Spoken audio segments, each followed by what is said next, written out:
Hello दोस्तों, मैं अपने YouTube चैनल व्यंग की क्लास में आपका स्वागत करता हूं। आज हमारा अगला रस है रुद्र रस। और बाकी के जो रस थे, रस किसे कहते हैं, रस की परिभाषा वगैरह, रस की उत्पत्ति, ठीक, वो सब हम पढ़ा चुके हैं आप लोगों को हैं। और आप लोग जो है डिस्क्रिप्शन में जाके हमारी वीडियो को देख सकते हैं। अगला रस है हमारा रुद्र रस, ठीक। तो पहले सर्वप्रथम हमारी ये बात आती है कि रुद्र रस हम किसे कहते हैं। तो इसमें शत्रु या किसी अत्याचारी द्वारा किए गए अत्याचारों को देखकर अथवा आत्मीय जनों गुरुजनों की निंदा सुनकर चित्त में एक प्रकार का क्षोभ उत्पन्न होता है, उसे क्रोध कहते हैं। और यही क्रोध रुद्र रस में परिणित हो जाता है। तो रुद्र रस किसे कहते हैं? इसमें शत्रु या किसी अत्याचारी द्वारा, शत्रु हमारा जो दुश्मन होता है, ठीक, या जो अत्याचारी किसे कहते हैं, मतलब जो बहुत ज्यादा अत्याचार करता है, मतलब जनता उससे, समाज जो है उससे परेशान हो जाता है, ठीक। तो उसे देखकर, मतलब जो अत्याचारी को, अत्याचार को देखकर, मतलब हम देखते हैं किसी गांव में, मतलब कोई अत्याचारी जो है, मतलब वो गरीब लोग जो हैं, ठीक, या जो कमजोर वर्ग के लोग हैं, उन लोगों को परेशान करता है, तो उसे देखकर, ठीक। इसमें फिर अथवा आत्मीय जनों, आत्मीय मतलब मेरे को परिवार वाला है, ठीक, हमारा कोई परिवारीजन है, हमारा कोई मतलब रिश्तेदार है, अगर तो अगर उसके लिए कोई कुछ कहता है, या गुरुजनों की निंदा सुनकर, ठीक। पहले आज के समय में तो नहीं, लेकिन प्राचीन समय में जो था ना, गुरु को भगवान का दर्जा दिया जाता था, ठीक। आज भी है, लेकिन छात्र जो है उसे उतना महत्व नहीं देते हैं। उसे सुनकर चित्त में एक प्रकार का क्षोभ उत्पन्न, चित्त हृदय में जो है एक क्षोभ उत्पन्न होता है, कष्ट उत्पन्न होता है, पीड़ा, ठीक। उसे हम क्या कहते हैं? उसे हम क्रोध कहते हैं, ठीक। और यही क्रोध जो है वो रुद्र रस में परिणित हो जाता है। तो अगर बात करते हैं कि रुद्र रस किसे कहते हैं, तो ठीक, जब हमारे परिवारी जन, आत्मीय जन, ठीक, या गुरुजन, ठीक, या जो है क्या नाम, कोई अत्याचारी जो है समाज में व्यक्तियों को परेशान करता है, ठीक। तो जब इसे सब देखकर, मतलब इतने सारे क्रियाकलापों को देखकर हमारे मन में जो क्षोभ उत्पन्न होता है, वही क्षोभ जो है, वही हमारा क्रोध जो है वो रुद्र रस में बदल जाता है। इसका उदाहरण है हमारा कि माखें लखन कुटिल भई भोहें, रदपट फरकत नयन रिशोहें, रघुवंशीन मह जहां को होई, अते ही समाज अस कहाई ना कोई, ठीक। ये जो हमारा उदाहरण जो है, हमारा प्रसंग जो है सीता स्वयंवर के समय का है, जब राजा जनक ने ये शर्त रखी हुई थी कि हम सीता का नाता जो है उसी के साथ जोड़ेंगे जो भी इस धनुष को जो है तोड़ देगा, धनुष को भंग कर देगा। वहां पे बहुत से राजा, ठीक, आए हुए थे, लेकिन किसी से भी धनुष नहीं उठा। टूटने की तो बात छोड़ो, उठा नहीं पाया कोई, ठीक। तब जो है राजा जनक जो है उठ के कहते हैं कि मतलब हमने जो थी ये प्रतिज्ञा जो की है वो गलत है प्रतिज्ञा, और हमें ऐसा लग रहा है कि मानो सीता जी जो है अब कुमारी ही रह जाएंगी, मतलब उनका ब्याह नहीं होगा, क्योंकि मैंने प्रतिज्ञा की थी कि जो भी इस धनुष को तोड़ेगा उसके साथ मैं सीता जी का विवाह करूंगा। लेकिन यहाँ धनुष से कोई, धनुष जो है कोई उठा भी नहीं पाया है। तो जब वो ये कहते हैं, ठीक, कि मतलब इस समाज जो है, हमारी जो पृथ्वी जो है ये वीरों से खाली हो गई है, मतलब कोई भी वीर नहीं बचा हुआ है, तब लक्ष्मण जी का क्रोध जो है वो जागृत हो जाता है। और वो कहते हैं, ठीक, कि माखे लखन कुटिल भाई भौहें, रदपट फरकत नयन, और उनकी जो नेत्र जो थे लक्ष्मण जी के, ठीक, उनकी भौहें जो थी ना वो एकदम चढ़ गई गुस्से के चक्कर में, जब उन्होंने राजा जनक से यह बात सुनी कि पृथ्वी जो है वीरों से खाली हो गई है, ठीक। फिर रदपट फरकत नयन, तो बहुत गुस्से, बहुत क्रोध में आ गए। रघुवंशीन मह जहां को होई, और उसके बाद जो है लक्ष्मण जी कहते हैं कि जहां भी रघुवंशियों में से कोई भी अगर वो एक बच्चा भी हो तो वहां भी आपको ऐसी बात नहीं कहनी चाहिए। और यहाँ पे तो मैं बैठा हूँ और हमारे मतलब बड़े भाई भगवान श्री रामचंद्र जी यहाँ पे विराजमान हुए हैं, तो तब भी आपने ऐसी बात कही है कि मतलब रघुवंशियों में अगर कोई भी है तो पृथ्वी वीरों से खाली नहीं है, और अगर मैं चाहूं तो इस धनुष को एक क्षण में, धनुष तो बहुत छोटी चीज है, अगर मैं चाहूं, लक्ष्मण जी कहते हैं, तो मैं पृथ्वी को भी उठा सकता हूँ, ये तो धनुष है। तो मतलब राजा जनक की ये बात को सुनकर लक्ष्मण जी को हृदय में क्रोध उत्पन्न हुआ, ठीक। तो क्रोध जो है स्थायी भाव है इसका, रुद्र रस का, ठीक। तो हमारा रुद्र रस जो है समाप्त होता है। अब हम अगला रस शुरू करते हैं। हमारा अगला रस है भयानक रस, अभी हमने आप लोगों को बताया था रौद्र रस, ठीक। इसके बाद आता है हमारा भयानक रस। तो सर्वप्रथम हम बात करते हैं भयानक रस। तो भयानक रस का स्थायी भाव क्या होता है? भयानक रस का स्थायी भाव होता है भय, ठीक। अब उसके बाद बात करते हैं हम कि भयानक रस किसे कहते हैं, ठीक। तो इसमें किसी भयानक वस्तु, परिस्थिति या भयावह जीवन को देखकर या सोचकर भावी दुख की आशंका से हृदय में जो भाव उत्पन्न होता है उसे भय कहते हैं। यही भय भयानक रस में परिणत हो जाता है। तो भयानक रस किसे कहते हैं? ठीक, भयानक वस्तु, ठीक। जब हम कोई ऐसी चीज देख लेते हैं जिससे हमें डर लगने लगता है, या कोई परिस्थिति, जब हम किसी परिस्थिति मतलब कल्पना करते हैं ना कि आगे ऐसी परिस्थिति होगी हमारे आगे, ठीक, या किसी के आगे कोई भी मतलब जो व्यक्ति है किस परिस्थिति में रह रहा है, ठीक, या हम अपने मतलब जो कठिन जीवन होता है कि हमारा भविष्य में जीवन कैसा होगा है, उसे देख कर या सोच कर जो हमारे मतलब इसमें भावी दुख, ठीक, भावी जो आने वाला दुख होता है उसे सोचकर जो मन में जो दुख की आशंका होती है जो हृदय में, ठीक, उसे हम क्या कहते हैं? उसे हम भय कहते हैं, ठीक। और यही भय जो है भयानक रस में बदल जाता है। तो भय किसे कहते हैं? भयानक वस्तु, परिस्थिति या भयावह जीवन को देखकर या सोचकर जो हृदय में भय उत्पन्न होता है, ठीक। उसके बाद जो है उदाहरण है इसका हमारा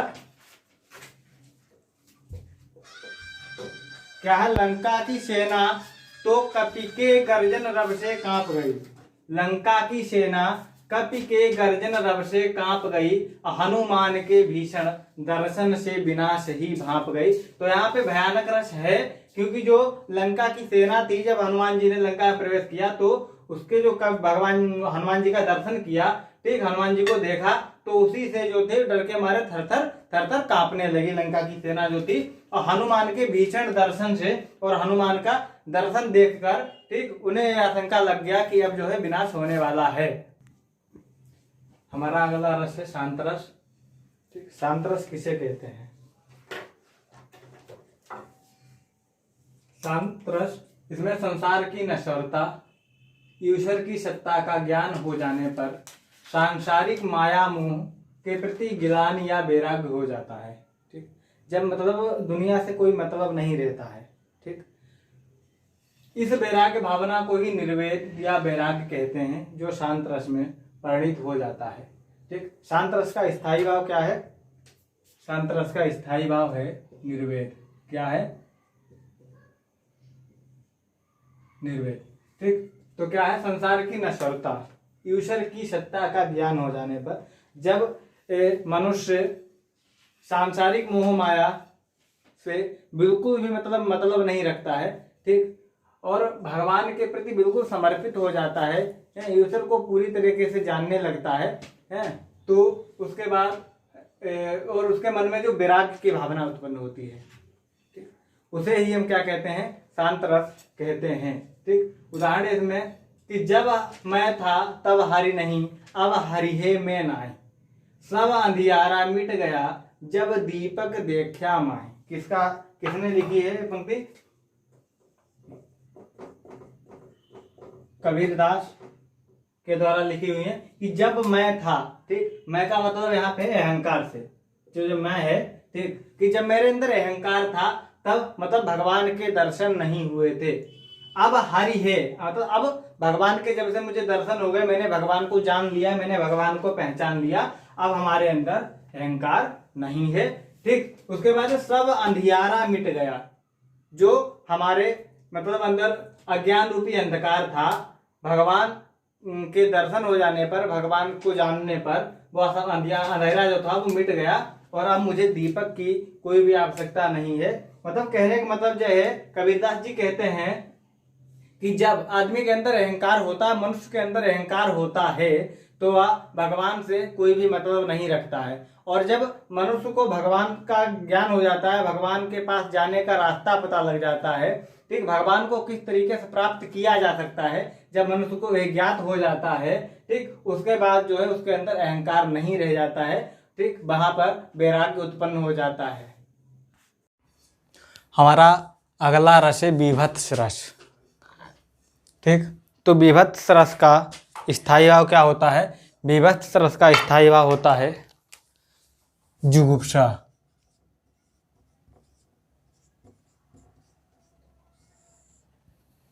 बीभत्स रस का स्थायी भाव होता है जुगुप्सा। अब बात आती है बीभत्स रस किसे कहते हैं।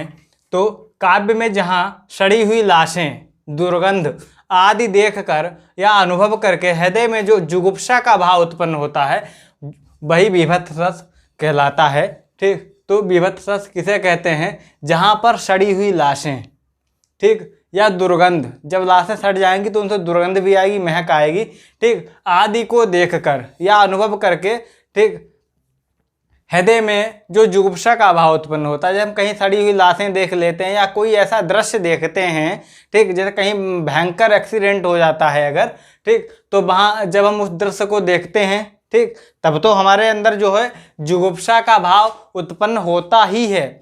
लेकिन उसके बाद जब हम उस दृश्य से अलग होते हैं और जब हम उसका विचार करते हैं, ठीक, तब हमारे अंदर जो जुगुप्सा का भाव उत्पन्न होता है वही जुगुप्सा का भाव जो है वो बीभत्स रस में बदल जाता है या परिणित हो जाता है। ठीक, उसके बाद हमारा उदाहरण है, ठीक, उदाहरण है हमारा कि कहूँ श्रृंगाल को मृतक अंग पर घात लगावत। श्रृंगाल कहते हैं सियार के लिए।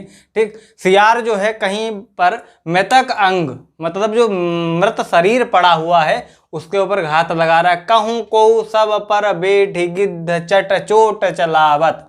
ठीक, गिद्ध जो है लाशों पर बैठकर अपनी चोंचों को, अपनी जो उनकी चोंच होती है उसे लाश के ऊपर चला रहे हैं। जहाँ तहाँ मज्जा, ठीक, मांस रुचिर लखी परत बगारे। ठीक, वो जो लाशें पड़ी हुई हैं, ठीक, तो उसके इधर उधर गिद्ध और क्या नाम जो सियार जो है, ठीक, उसके ऊपर मतलब उसे खा रहे हैं, मतलब उसके ऊपर प्रहार कर रहे हैं। तो इधर उधर मांस वगैरह जो है वो भी पड़ा हुआ है, बिखरा पड़ा हुआ है। जित चित छिटके हाड़, ठीक, और हड्डियां भी इधर उधर बिखरी हुई पड़ी हुई हैं। सेत कहूँ कहूँ रत्नारे। तो यहाँ पर इस दृश्य को देखकर मतलब लाशें पड़ी हुई हों, सियार उसके ऊपर मतलब प्रहार कर रहे हों, गिद्ध जो है उसे खा रहे हों, ठीक, इधर उधर मांस पड़ा हुआ हो अगर, तो वहाँ पर जो है हमारे हृदय में जो जुगुप्सा का भाव उत्पन्न होता है भाई हमारा क्या कहलाता है, बीभत्स रस कहलाता है। इसके बाद हमारा अगला रस आता है अद्भुत रस। ठीक, तो पहली बात तो अद्भुत रस का स्थायी भाव क्या होता है। ठीक, तो अद्भुत रस का स्थायी भाव विस्मय, ठीक, या आश्चर्य। अद्भुत रस का स्थायी भाव होता है विस्मय। ठीक, अब उसके बाद बात आती है कि अद्भुत रस कहते किसे हैं।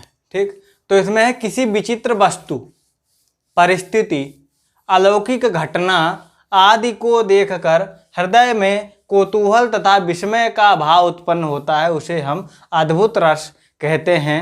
ठीक, शब्द से स्पष्ट है अद्भुत, अचंभा, आश्चर्यचकित हैं। तो कोई ऐसी मतलब विचित्र वस्तु आ जाती है, ठीक, जो हम आश्चर्य में पड़ जाते हैं, अरे ये चीज़ ऐसी है। ठीक, या कोई परिस्थिति होती है, ठीक, अलौकिक घटना, ठीक, इन सभी चीज़ों को देखकर, ठीक, जो हमारे हृदय में, ठीक, विस्मय का भाव उत्पन्न होता है उसे हम अद्भुत रस कहते हैं। इसका उदाहरण है कि बिनु पद चलाए सुने बिनु काना।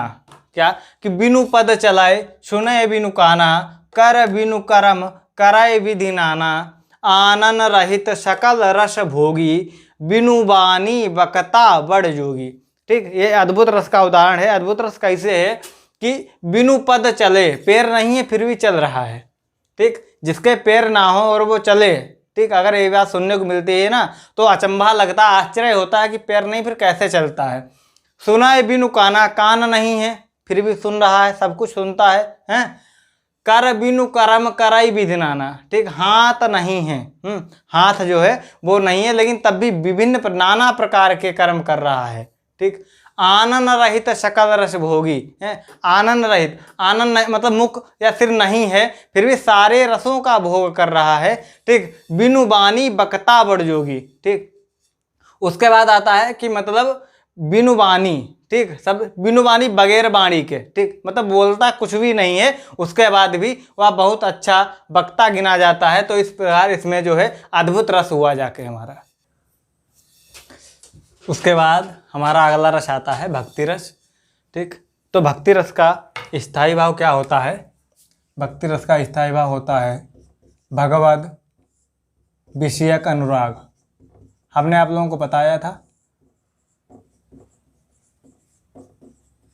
भगवद विषयक अनुराग। उसके बाद बात आती है कि भक्ति रस किसे कहते हैं, ठीक। तो भगवद विषयक गुण सुनकर जब चित्त ईश्वर में निमग्न हो जाता है तो भगवद विषयक रति नामक स्थायी भाव पुष्ट होकर भक्ति रस में बदल जाता है। जब हृदय, ठीक, ईश्वर में पूरी तरीके से, ठीक, ईश्वर में समा जाता है, ठीक, पूरी तरीके से व्यक्ति जब ईश्वरमय हो जाता है, ठीक, तब जो है मतलब भक्ति रस वहाँ पे होता है। तो इसका उदाहरण है, यहाँ पे लिखा हुआ है कि मेरे तो गिरधर गोपाल दूसरो ना कोई, अब जाके सिर मोर मुकुट मेरो पति सोई। किसने कहा है? ठीक, ये जो है मीराबाई ने कहा है, ठीक, कि मेरो तो गिरधर गोपाल, ठीक, मीराबाई कहती हैं कि मेरा जो है गिरधर गोपाल मतलब भगवान श्याम जो है मेरा तो वही है, ठीक, मेरा दूसरा कोई भी नहीं है। अब जाके सिर मोर मुकुट, मोर का मुकुट किसके सिर पर था? मतलब भगवान श्री कृष्ण के सिर पे था।